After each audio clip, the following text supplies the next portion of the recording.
Welcome back. Thank you so much for tuning in. It is a Health Tuesday this morning, and we are focusing on mental health, in particular one condition this morning, bipolar disorder. It's a mental health condition which is marked by extreme shifts in mood. I know I'm oversimplifying right now. This can include some manic episodes of extremely elevated moods, along with other symptoms that you might not expect. Now, bipolar disorder is often characterized on a spectrum because of this. This condition is not extremely rare. It affects approximately 1% of the entire South African population. That's around over 500,000 people. And today we'll be unpacking this mental health condition, along with the ways in which we can ensure positive mental well-being.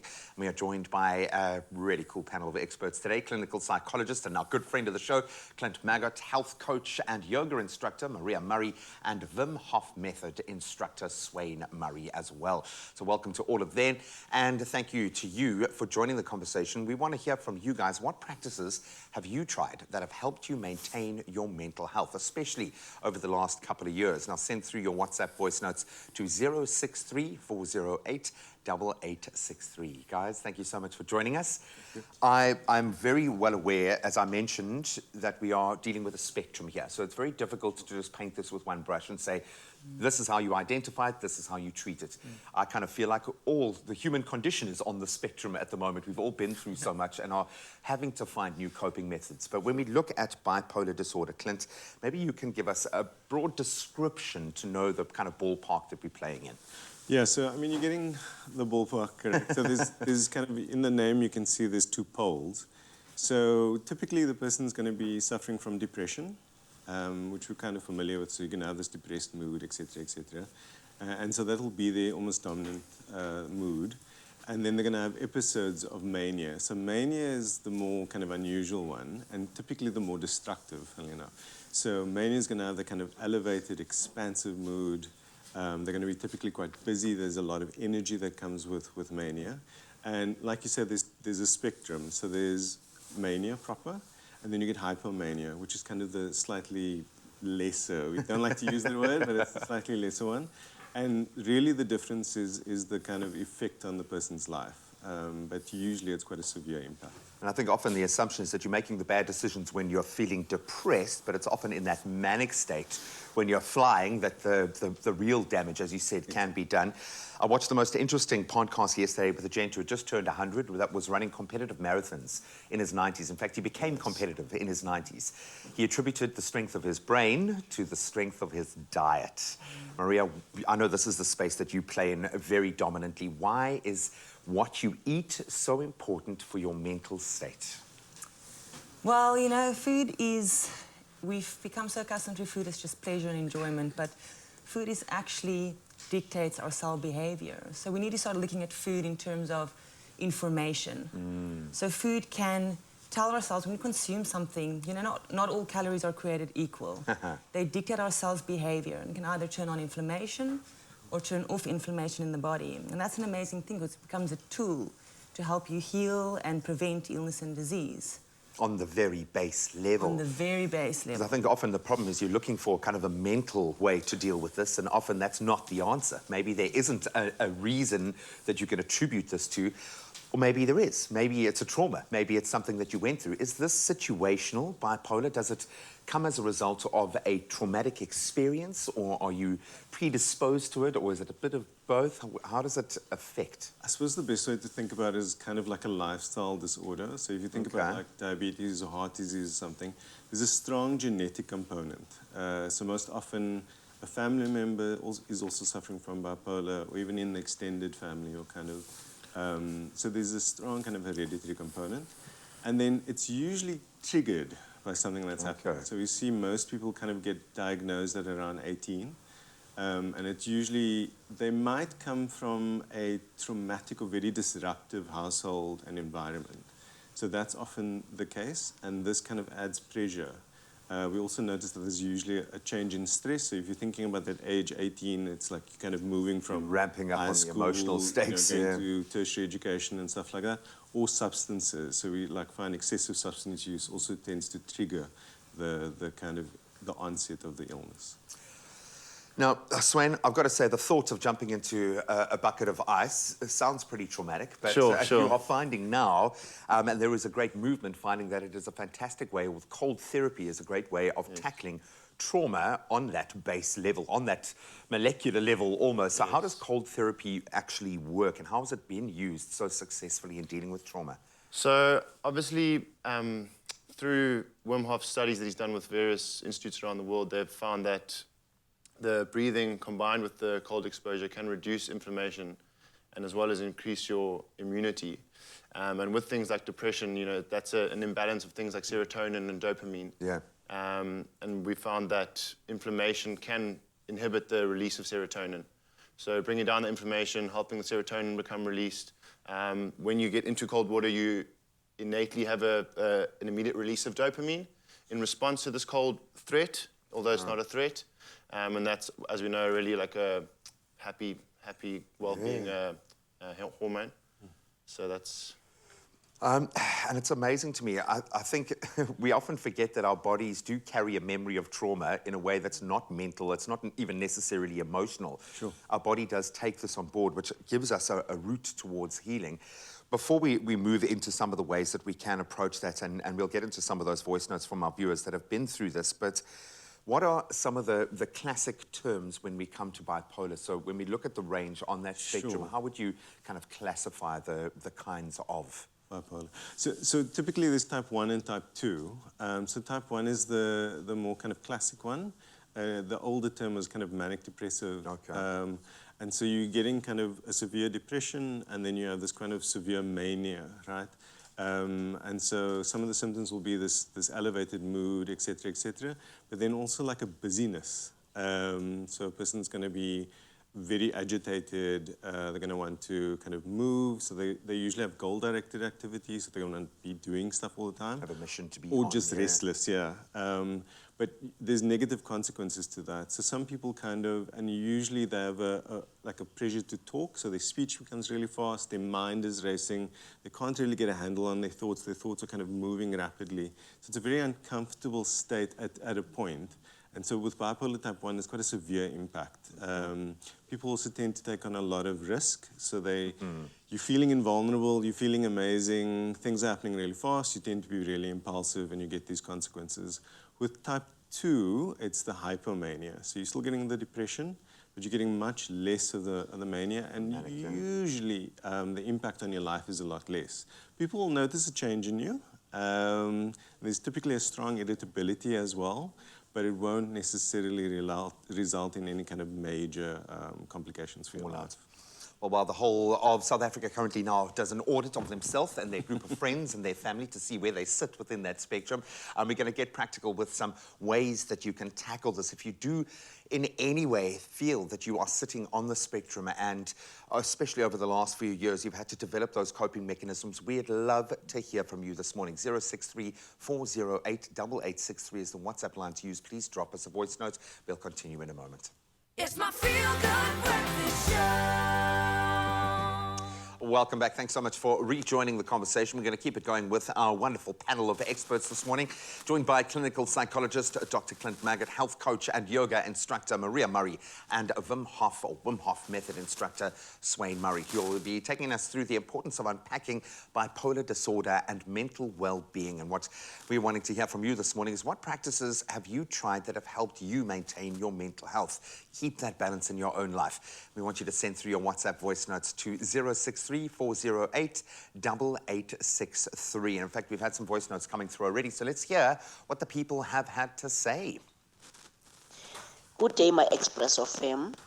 To actually cope with my mental health, what I do, please don't laugh.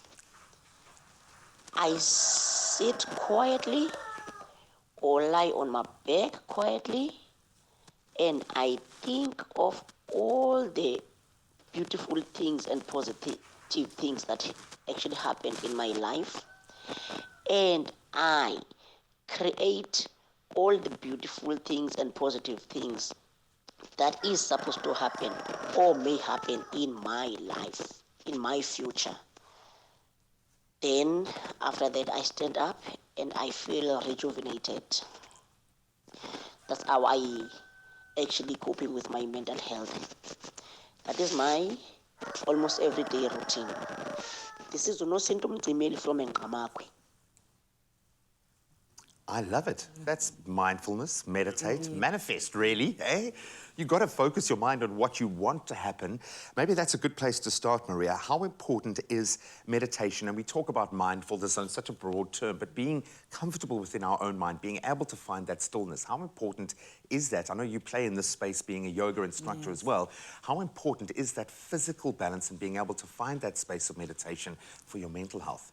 I think it's very, very important for well-being, and like the viewer just said, you know, should use a bit of visualization and also a practice of gratitude. And it's just today we are in a society where things are very fast-paced. We don't get time to switch off. We have this constant chatter, this monkey mind. And when you take a little bit of time, 10 minutes, 20 minutes a day, and you stop that noise and you turn inward, that practice of gratitude, opening up the heart, visualizing what it is for your life, it doesn't only boost your serotonin and your feel-good hormones, but also gives you a sense of space so that you can increase clarity, mental focus. It's amazing. And as much as people don't believe that your mood is a choice, you can practice it. You can practice it and get to a point that you do get to choose that mental state. For someone out there who is possibly in that space now, entering into that phase of maybe a bit of mania, of not quite knowing what's going on within their own system, what are some of the symptoms, those kind of red flags that someone needs to speak to someone? And I think that's always the line that we seem to cross, is that point of when do I actually need to go and chat to someone else to get an outside perspective? So what are some of those alarm bells, if you will? Yeah, so typically, like with all psychiatric illnesses, you actually need, there's a special criteria, so they've got the list of symptoms, and they basically say, but these need to have a significant effect on your life. Yeah. These need to be detrimental to your life. It's very important, otherwise we're all kind of self-diagnosing and assuming that we're not well. Yeah. But typically you're going to see these kind of major effects. So particularly with bipolar, like I said earlier, people take a lot of risks. They feel invulnerable, they feel great, they underestimate consequences, and they're usually going to take some risks. So often there's this kind of fallout in their lives, in the workspace and in relationships. And the other thing is, in terms of early warning signs, we really look at changes in sleep. So you get this kind of expansive mood, this agitation, this irritability, risk-taking, all of those kind of signs and symptoms. And then an important one to kind of note is a decreased need for sleep.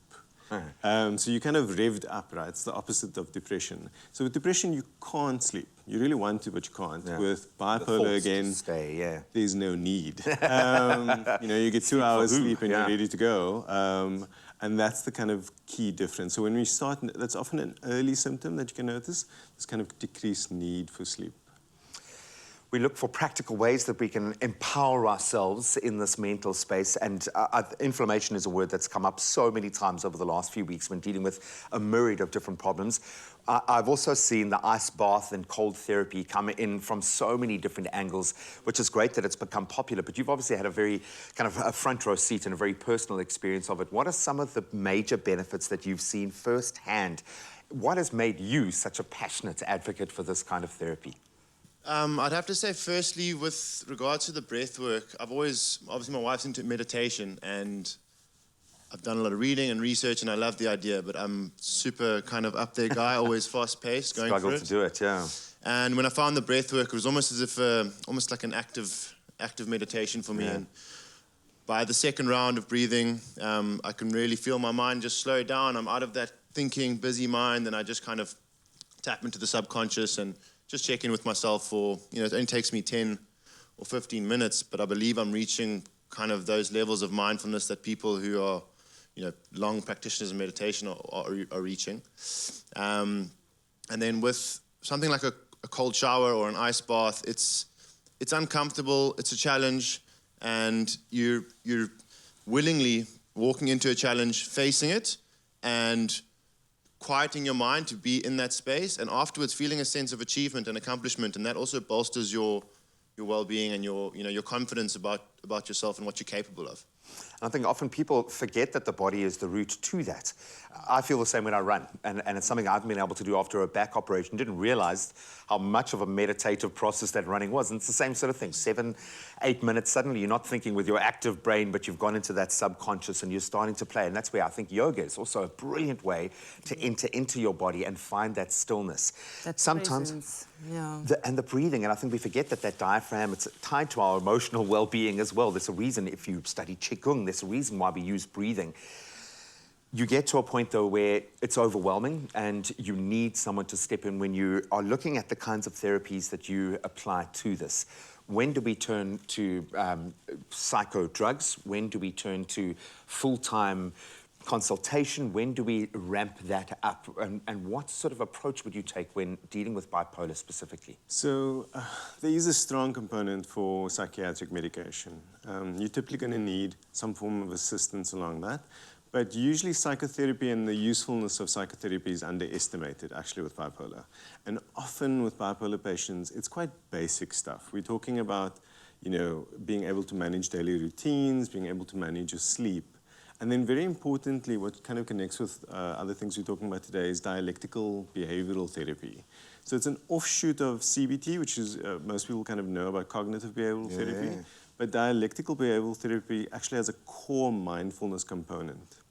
So we basically realize at some point, things can make sense. You can tell somebody, wear a seatbelt because it's a good idea, but people still don't do it. And a lot of that is this kind of emotional component, which overrides sometimes our kind of logic. And so we know that mindfulness is a very great way of engaging in that part of ourselves. It helps us to make better decisions, slows things down for us. And then a strong part of dialectical behavioral therapy, or DBT, is also emotional management or emotional regulation. And so funnily enough, in terms of distress tolerance, if things become overwhelming, we often talk about using cold and using temperature as a way of kind of calming you down. And those are kind of certain practices. And then we talk about something like self-soothing. So this is basically using beauty or pleasure through the senses as a way of calming you down. So you can think about it like, when your child falls and they get hurt, the first thing you do is you don't typically attend to the wound. Give them a cuddle. Give them a cuddle. And then when you become an adult, you kind of stop doing that, right? You fall, you get up as quickly as possible. And the idea is that you kind of take some time to actually manage that. So often these kind of basics of managing mood is really helpful with bipolar. And I suppose that's the human condition as well. If the heart's in the right place, it's amazing what we can endure and what we can survive and what we can overcome. But ultimately what I'm hearing is an ice bath and a good cuddle and we're all right. We should be on our way. If it is feeling overwhelming right now, I think the most important element is to reach out to someone, speak to someone. You can even speak to us this morning as a complete neutral, but there are amazing ways that you can start to bring balance. So we'll continue to discuss some of those in just a moment. Time now to get back into the kitchen.